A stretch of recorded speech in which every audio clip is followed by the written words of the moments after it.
నమస్తే, welcome to Suman TV. నేను మీ యామ్ని. మనకి సెప్టెంబర్ 1 నుంచి 15 వరకు అసలు 12 రాశుల వారికి ఏ విధంగా ఉంటుంది, ఎలాంటి పరిహారాలు చేసుకోవాలి, ఈ విషయాలు మనకి తెలియచేయడానికి ప్రస్తుతం మనతో ఉన్నారు ప్రముఖ జ్యోతిష పండితులు బ్రహ్మశ్రీ నందిబట్ల శ్రీహరి శర్మ గారు ఉన్నారు. మరి గురుగారితో మాట్లాడి ఆ విషయాల గురించి అడిగి తెలుసుకుందాం. నమస్కారం గురుగారు. వాగర్థ వివ సంపృక్తౌ వాగర్థ ప్రతిపత్తయే జగతః పితరౌ వందే పార్వతీ పరమేశ్వరౌ. సదాశివసమారంభాం శంకరాచార్య మధ్యమాం అస్మదాచార్య పర్యంతం వందే గురు పరంపరాం. ఆదిత్యాయ చ సోమాయ మంగళాయ బుధాయ చ గురుశుక్ర శనిభ్యశ్చ రాహవే కేతవే నమః. శృంగేరి జగద్గురు పీఠాధిపతులకి, కంచి పీఠాధిపతులకి నమస్కారములు తెలియజేసుకుంటూ కార్యక్రమాన్ని ప్రారంభిద్దాం. గురుగారు, సెప్టెంబర్ 1 నుంచి 15 వరకు అండి అసలు ధనుసు రాశి వారికి ఏ విధంగా ఉంటుంది? సెప్టెంబర్ 1వ తారీఖు నుంచి 15వ తారీఖు వరకు ధనుస్సు రాశి వారికి ఏ విధంగా ఉండబోతుందో తెలుసుకునే ముందు గ్రహ సంచారం తెలుసుకుందాం. తృతీయమందు శని వక్రీకరించి ఉండడం, చతుర్థమందు రాహు, దశమందు కేతువు శుక్రుడు, నవమందు రవి బుధులు మరియు షష్టమందు గురువు, సప్తమందు కుజుడు. వెరసి గ్రహ సంచారము మిశ్రమమైనటువంటి ఫలితాలని మీకు కలగచేస్తుంది. అంటే శుభము అశుభము రెండు కూడాను సమానంగా ఉంటాయని చెప్పవచ్చు. అయితే గమనించుకున్నట్లయితే ప్రధానంగా అకాల భోజనం చేయడం, దీనివలన కొంత అనారోగ్య సమస్యలు ఎదురయ్యే అవకాశాలు ఈ యొక్క ధనుసు రాశి వారికి గోచరమవుతున్నాయి.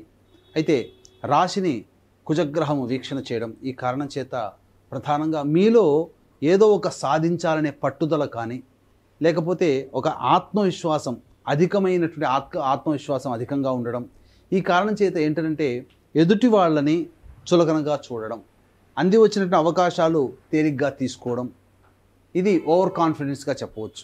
కాబట్టి వీటి ప్రభావం వల్ల కొన్ని సమస్యలు ఎదుర్కోక తప్పదు.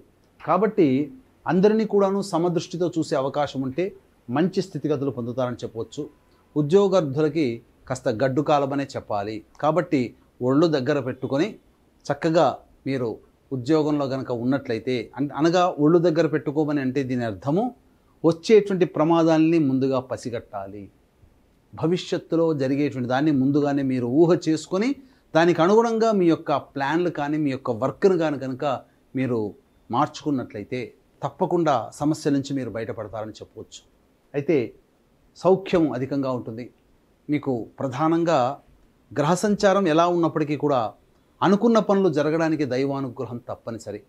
దైవానుగ్రహం ఉంటే అన్ని రకాలుగా వచ్చేటువంటి సమస్యల నుంచి పరిష్కారం అవుతాయి. ముఖ్యంగా మీకు సంబంధించి చూసుకున్నట్లయితే ప్రధానంగా మీకు ఈ యొక్క రాశిని అనుసరించి ధనుసు రాశి వారికి ఏలిన నాటి శని ప్రభావం లేనప్పటికీ శని వక్రీకరించినటువంటి కారణం చేత నూతన వ్యక్తుల యొక్క పరిచయ ప్రభావం పెరగడము కానీ, తోటి ఉద్యోగస్తులు ఇతరుల యొక్క సహాయ సహకారాలు మీకు వస్తున్నట్టుగానే అనిపిస్తాయి, కానీ ఎవ్వరు కూడా సహాయం చేయలేనటువంటి పరిస్థితి, అందరి దగ్గర మొండి చెయ్యి ఎదురవుతుంది. కాబట్టి మీ అంతటా మీరుగా మీరు ప్రయత్నం చేసుకోవాలి. అందుకనే ఇక్కడ ప్రధానంగా యొక్క గ్రహ సంచారం ఏమని చెబుతుంది, ప్రధానంగా దశమంలో శుక్రకేతుల యొక్క ప్రభావం. ముఖ్యంగా ఈ ధనుసు రాశి వారికి అన్నీ జరుగుతున్నట్టుగానే అనిపిస్తాయి, మాయ, కానీ ఏది ఒక కొలిక్కి రానటువంటి పరిస్థితి, కొంత 1కి 4 సార్లు పనిచేయాల్సినటువంటి పరిస్థితి, ఇవన్నీ కూడా ధనుసు రాశి వారికి గోచరమవుతున్నాయి. కాబట్టి నిరుద్యోగస్తులు బాగా కష్టపడితే తప్ప ఉద్యోగములు లభించినటువంటి పరిస్థితి. అలాగే ఎఫ్ఎంసీజీ రంగంలో ఉన్నటువంటి వారికి కొన్ని వ్యాపారపరమైనటువంటి జాగ్రత్తలు తీసుకోవాలి. కొత్త నిర్ణయాలు, కొత్త వ్యాపార అభివృద్ధికి సంబంధించిన ప్రయత్నాలు బాగా ఆలోచించి నిర్ణయం తీసుకుంటేనే మీకు మంచి ఫలితాలు పొందుతారని చెప్పవచ్చు. అలాగే ప్రధానంగా రియల్ ఎస్టేట్ రంగంలో ఉన్నటువంటి వారికి అధికమైనటువంటి శుభ ఫలితాలు పొందుతారు. వ్యాపారంలో నూతన ప్రాజెక్టులు రావడం కానీ, అవన్నీ కొత్తవిగా మీరు మార్చుకోవడం అన్ని రకాలుగా యోగదాయకంగా ఉంటుంది. అయితే ఈ యొక్క నూతన ప్రాజెక్టులు చేసేటప్పుడు ప్రభుత్వపరమైనటువంటి చిక్కులు ఎదుర్కొనే అవకాశం ఉంది. కాబట్టి జాగ్రత్తలు పాటించండి. విద్యార్థులకి కాస్త కష్టపడితే తప్ప కోరుకున్న చోట ప్రవేశం లభించదు. కాబట్టి దైవానుగ్రహంతో ముందడుగు వేయండి, అన్ని రకాలుగా మీకు మంచి జరుగుతుందని చెప్పవచ్చు. ఇక ఉద్యోగస్తులకి సాధారణమైనటువంటి పరిస్థితులే గోచరమవుతున్నాయి. ప్రభుత్వ రంగంలో ఉన్నటువంటి వారికి కొన్ని ఇబ్బందికర పరిస్థితులు, అధికారుల వలన ఒత్తిడికి గురయ్యేటువంటి అవకాశం ఉంటుంది.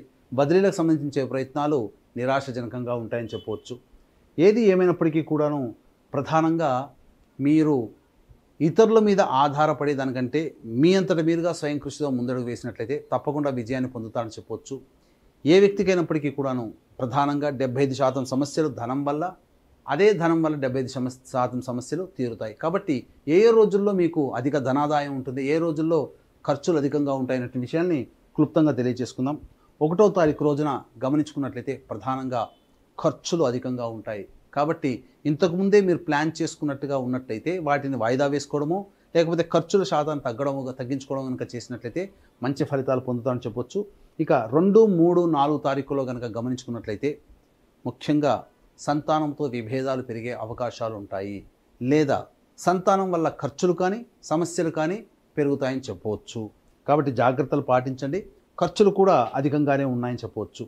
ఇక 5, 6 తారీఖులో కనుక చూసుకున్నట్లయితే మీ యొక్క జాతక రీత్యా గోచార రీత్యా మీ యొక్క రాశి వారికి, ధనుస్సు రాశి వారికి అధిక శుభ ఫలితాలు పొందుతారు. నిరుద్యోగస్తులకి ఉద్యోగ సమాచారము ఆనందాన్ని ఇస్తుంది. ఉద్యోగము దొరికే అవకాశాలు ఉంటాయి. ఉద్యోగంలో ఉన్నటువంటి వారికి అధికారుల యొక్క అనుగ్రహం కలుగుతుంది. అన్ని రకాలుగా ఒక ప్రధానమైనటువంటి పనిని పూర్తి చేసుకుంటారని చెప్పవచ్చు. ఇక 7, 8, 9 తారీఖుల్లో అన్ని రంగాల్లో ఉన్నటువంటి వారికి లాభదాయకమైనటువంటి పరిస్థితి, ధనము సమకూరుతుంది, అవకాశాలు పెరుగుతాయి, అవసరాలు కూడా తీరుతాయని చెప్పవచ్చు. ఇక 10, 11 తారీఖులో కనుక గమనించుకున్నట్లయితే ప్రధానంగా ఈ యొక్క సంబంధించినటువంటి రాశి వారికి, ధనుసు రాశి వారికి 10, 11 తారీఖుల్లో ఖర్చులు అధికంగా ఉంటాయి. అంటే ఏంటి? అనుకున్నటువంటి దానికంటే ఎక్కువగా ఖర్చు అవడం. 1000 రూపాయలు ఖర్చు అవుతాయి ఒక వస్తువు కొనుక్కుంటే, అంటే అక్కడికి 1500 రూపాయలు ఖర్చు అయ్యే అవకాశాలు ఉంటాయి. కాబట్టి మీరు అంతకుముందే ప్లాన్ చేసుకున్న ఖర్చులు ఏవైతే ఉంటే వాటిని వాయిదా వేసుకోవడము, ఆ యొక్క ఖర్చుల శాతాన్ని తగ్గించుకోవడం చేసుకున్నట్లయితే ఈ 10, 11 తారీఖుల్లో ఆకస్మికంగా వచ్చే ఖర్చులు కూడా ఉండడం వల్ల కొంతవరకు నష్ట నివారణ చేసుకోవచ్చు. లేకపోతే మీరు పెట్టుకున్నటువంటి ఖర్చులు 10, 11 తారీఖుల్లో అదనంగా అయ్యేటువంటి ఖర్చులు తోడై ఇబ్బడి ముబ్బడై మిమ్మల్ని ఉక్కిరి బిక్కిరి గురి చేస్తాయి. మనస్సు ఆందోళనగా ఉంటుంది, సమయానికి నిద్ర పట్టదు ఈ 10, 11 తారీఖుల్లో. కాబట్టి జాగ్రత్తలు పాటించండి. 12, 13 తారీఖుల్లో కనుక చూసుకున్నట్లయితే ప్రధానమైనటువంటి పనులన్నీ కూడా పూర్తి చేసుకుంటారు. ఒక పెద్ద బాధ్యత మీరు తీర్చుకుంటారు. అమ్మయ్య, ఒక పనిని మనం పూర్తి చేసుకున్నాం, ఎన్నాళ్ళ నుంచో మనకు పెండింగ్లో ఉన్నటువంటి పనిని, లేదా ఒక గొప్ప పని మీరు కంప్లీట్ చేసుకున్నారనే ఒక సంతృప్తి ఉంటుంది. మీ యొక్క కుటుంబ సభ్యులతో విందులు వినోదాల్లో బంధుమిత్రులతో పాల్గొంటారని చెప్పవచ్చు. ఇక 14, 15 తారీఖులో కనుక చూసుకున్నట్లయితే ఇతరుల వలన మీకు ధనము ఖర్చు అవుతుంది. కుటుంబ సభ్యుల మధ్య వాగ్వివాదాలు, విభేదాలు పెరిగే అవకాశాలు ఉంటాయి. కాబట్టి మీరు మౌనాన్ని ఆశ్రయించినట్లయితే, చాలా మటుకు లౌక్యంతో మీరు సమస్యల్ని మీరు పరిష్కరించుకున్నట్లయితే అన్నీ కూడా తగ్గుముఖం పడతాయి. కాబట్టి వీక్షించేటువంటి ధనుస్సు రాశి ప్రేక్షకులు ఏది ఏమైనప్పటికీ కూడాను దైవానుగ్రహం తప్పనిసరి. దైవానుగ్రహం ఉంటేనే అన్ని రకాలుగా సమస్యలు తీరిపోతాయి. 14, 15 తారీఖుల్లో వచ్చే సమస్యలు కానీ, 10, 11 తారీఖుల్లో వచ్చేటువంటి సమస్యలు కానీ, అలాగే ఈ యొక్క సంబంధించినటువంటివి దైవానుగ్రహంతో మీకు సమస్యలు తీరుతాయని చెప్పవచ్చు. కాబట్టి 10, 11, 14, 15 ఈ తారీఖుల్లో ఖర్చులు అధికంగా ఉంటాయి. కాబట్టి మీరు దానికి అనుగుణంగా దైవానుగ్రహాన్ని పెంచుకున్నట్లయితే మంచి శుభ ఫలితాలు పొందుతారు. కాబట్టి ఈ దైవానుగ్రహం అందరికీ అందించాలనేటువంటి సదుద్దేశంతో ఆగస్టు 31వ తారీఖు రోజున శనివారము త్రయోదశి, పుష్యమి నక్షత్రం కలిసి వచ్చినటువంటి అద్భుతమైనటువంటి పుణ్యతిథి. ఆ రోజున శని త్రయోదశి. వృషభ, మిథున, కర్కాటక, సింహతుల, వృశ్చిక, మకర, కుంభమీన రాశుల్లో జన్మించిన వారికి శనిదోష పరిహారార్థమే శనీశ్వర హోమం, అఘోర పాశుపత మంత్ర హోమంతో పాటు ఇప్పుడు అనుభవిస్తున్నటువంటి సమస్యలకన్నిటికీ కూడా గత జన్మ కర్మదోషాలు కాబట్టి కర్మదోష నివారణ హోమాలు, మరియు సెప్టెంబర్ 2వ తారీఖు రోజున సోమవారము ప్లస్ అమావాస్య, సోమవతి అమావాస్య.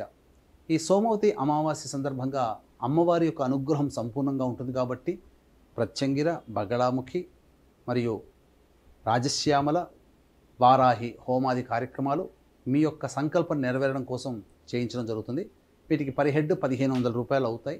కాబట్టి అవకాశం ఉన్న వాళ్ళు కార్యక్రమ తదనంతరం కాంటాక్ట్ చేసి పూర్తి వివరాలు తెలుసుకోవచ్చు. అలాగే పితృపక్షాలలో పితృదోష నివారణ కార్యక్రమాలు జరిపించబడుతున్నాయి.